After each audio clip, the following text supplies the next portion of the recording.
আজি যেহেতু আলোচনা কৰিবলৈ লৈছো যে BBC থাৰ্ড সেমিষ্টাৰৰ যেটো BSc সাবজেক্ট আছে সেইখন বিষয়ৰ কিছুমান ইম্পৰ্টেন্ট কোৱেশ্চন আনসাৰ আলোচনা কৰিম। যেটো ইয়াত কোৱা হৈছে তোমালোকৰ যে BSc third semester FIUGP BSc Natural Resource Management and Sustainable Development Important Question Answers Final Examination 2024 তো এইটো আছিল যে থাৰ্ড সেমিষ্টাৰৰ যেটো BSc subject Natural Resource Management and Sustainable Development যিখন বিষয় আছে এইখন বিষয়ৰ 1 নম্বৰৰ প্ৰশ্নৰ উত্তৰ আলোচনা কৰিম তোমালোকৰ ফাইনাল এক্সামিনেশ্যন 2025 ৰ কাৰণে।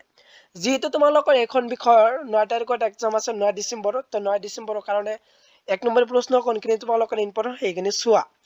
তো তোমালোকৰ যেটা দেখিবলৈ পাইছে অতি সম প্ৰশ্ন উত্তৰ তো 1 নম্বৰটো দিয়া আছে এটা অনবীকৰণযোগ্য সম্পদৰ নাম উল্লেখ কৰা। তো এৰ উত্তৰটো হল যে কয়লা। তো 1 নম্বরের কারণে এটা শিকিবা। তারপর 2 নম্বরটা দিয়েছে নেক্সট ইম্পর্টেন্ট প্রশ্নটা হল যে প্রাকৃতিক সম্পদ মানে কি। এর উত্তরটা হল যে প্রাকৃতিক সম্পদ হচ্ছে প্রকৃতির পৰা পোৱা এনে সম্পদ যি মানুহে নিজৰ প্ৰয়োজন পূৰণৰ বাবে ব্যৱহাৰ কৰে।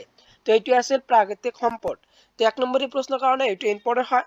3 নম্বৰ প্ৰশ্নটা দিয়েছে বহনক্ষম উন্নয়নৰ পিতৃ বুলি কাক কোৱা হয়। অত্যন্ত গুৰুত্বপূৰ্ণ ভেৰি ইম্পৰ্টেন্ট হয়। এৰ উত্তৰটা হল যে বহনক্ষম উন্নয়নৰ পিতৃ বুলি কাক কোৱা হয় যে গ্ৰ হাৰ্লেম ব্ৰাণ্ডলেণ্ডক বুলি কোৱা হয় বহনক্ষম উন্নয়নৰ পিতৃ। তো এইটো তোমালোকে আহিব পাৰে এইটো শিকিবা 3 নম্বৰ প্ৰশ্নটো। তাৰপিছত 4 নম্বৰটো দিছে নিৰ্বনবীকৰণৰ মুখ্য কাৰণ কি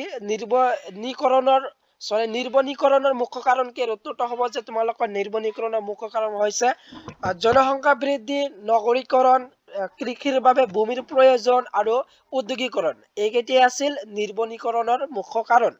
তাৰপিছত দিয়া আছে 5 নম্বৰৰ প্ৰশ্নটো উত্তৰ পূব ভাৰতত পোৱা যিকোনো এটা প্ৰকাৰৰ অৰণ্যৰ কথা উল্লেখ কৰা।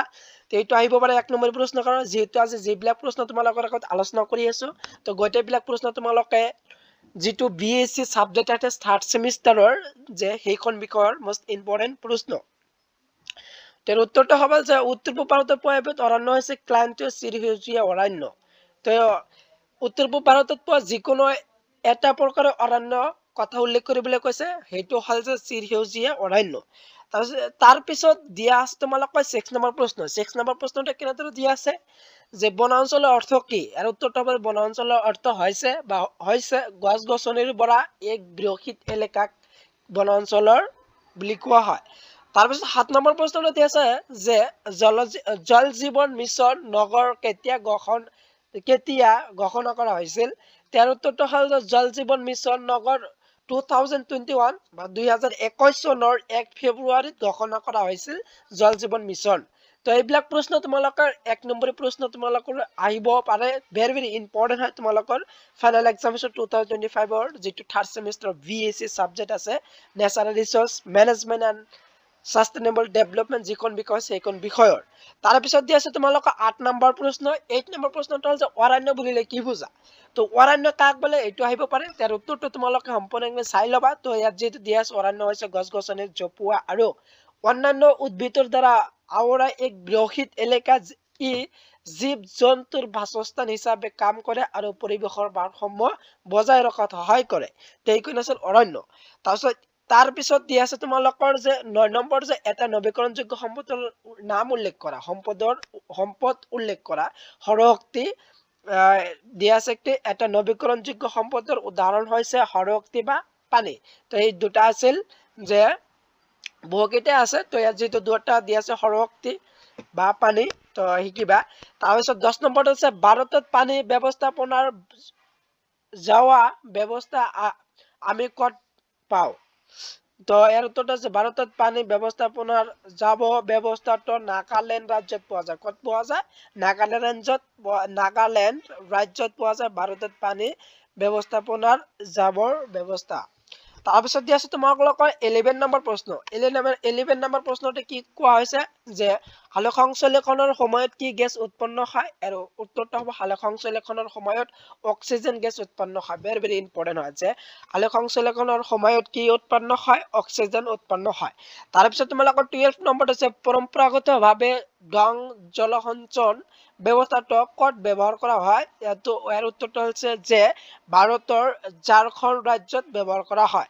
তাৰপিছত তোমালোকৰ 13 নম্বৰ যে ISFR 2021 বা 2021 মতে ভাৰতৰ কোনখন ৰাজ্যত অৰণ্যৰ মাটিকালি অধিক। তো ক'ত মধ্যপ্ৰদেশ ৰাজ্যত অৰণ্য মাটিকালি সৰ্বাধিক বা বেছি। তাৰপিছত তোমালোকৰ 14 নম্বৰতে চিপকো আন্দোলনৰ নেতা কোন আছিল? উত্তৰটো হ'ল যে ভেৰি ভেৰি ইম্পৰ্টেণ্ট হয় যে চিপকো আন্দোলনৰ নেতা কোন আছিল, পিতৃ কোন আছিল। তেনেহ'লে তোমালোকৰ উত্তৰটো হ'ব যে সুন্দৰলাল বহুগুণা। তো সুন্দৰলাল বহুগুণা আছে চিপকো আন্দোলনৰ নেতা। তাৰপিছতে আছে তোমালোকৰ 15 নম্বৰ যে ব্যৱহাৰৰ বাবে কোনবিধ কয়লা অধিক জনপ্ৰিয়? তাৰ উত্তৰটো হ'ল যে বিটুমিনাছ কয়লা অধিক জনপ্ৰিয়। ব্যৱহাৰ কৰা কোনবিধ কয়লা অধিক জনপ্ৰিয়? যে ইয়াৰ উত্তৰটো দিছে যে বিটুমিনাছ কয়লা অধিক জনপ্ৰিয় ব্যৱসায়ত যিটো ব্যৱহাৰ কয়লা আছে। তাৰপিছত যি আছে তোমালোকৰ 16 নম্বৰটো কৈছে খনিজ সম্পদবোৰ কি কি? তো এইটো তোমালোকৰ 2 নম্বৰে আহিব পাৰে। তো খনিজ সম্পদবোৰ হৈছে প্ৰাকৃতিকভাৱে পোৱা অজৈবিক পদাৰ্থ যিবোৰ ভূগৰ্ভৰ পৰা আহৰণ কৰা হয় আৰু বিভিন্ন উদ্যোগত ব্যৱহাৰ কৰা হয়। উদাহৰণস্বৰূপে লৌহ, কয়লা, অক্সাইড আদি এইবিলাক আছে খনিজ সম্পদ। খনিজ সম্পদৰ ইয়াৰ কেইটামান উদাহৰণো দিয়া আছে। এইটো ইম্পৰ্টেণ্ট হয়, তোমালোকে শিকিবা। তাৰপিছত 17 নম্বৰটো হৈছে খনন কাৰ্যৰ ঋণাত্মক প্ৰভাৱ কাম কৰাৰ বাবে থকা প্ৰযুক্তিটোৰ নাম লিখা। ইয়াৰ উত্তৰটো হ'ল যে কি কোৱা হৈছে খনন কাৰ্যৰ ঋণাত্মক প্ৰভাৱ কাম কৰিব পৰা এটা প্ৰযুক্তি হৈছে পুনৰুদ্ধাৰা। তাৰপিছতে তোমালোকৰ 18 নম্বৰটো হৈছে কোনখন উত্তৰ পূৰ্বাঞ্চল ৰাজ্যৰ পেট্ৰলিয়াম আৰু প্ৰাকৃতিক গেছ মজুত ভাণ্ডাৰত উল্লেখ কৰা? অসমত। তো কোনখন উত্তৰ পূৰ্বাঞ্চলৰ ৰাজ্যত পেট্ৰলিয়াম আৰু প্ৰাকৃতিক গেছৰ মজুত ভাণ্ডাৰত পোৱা যায়? তো এইটো ক'ত পোৱা যায়? কোনখন উত্তৰ পূৰ্বাঞ্চলৰ কোনখন ৰাজ্যত? অসমতহে পোৱা যায়, কেৱল মাত্ৰ অসমতেই এইটো পোৱা যায়।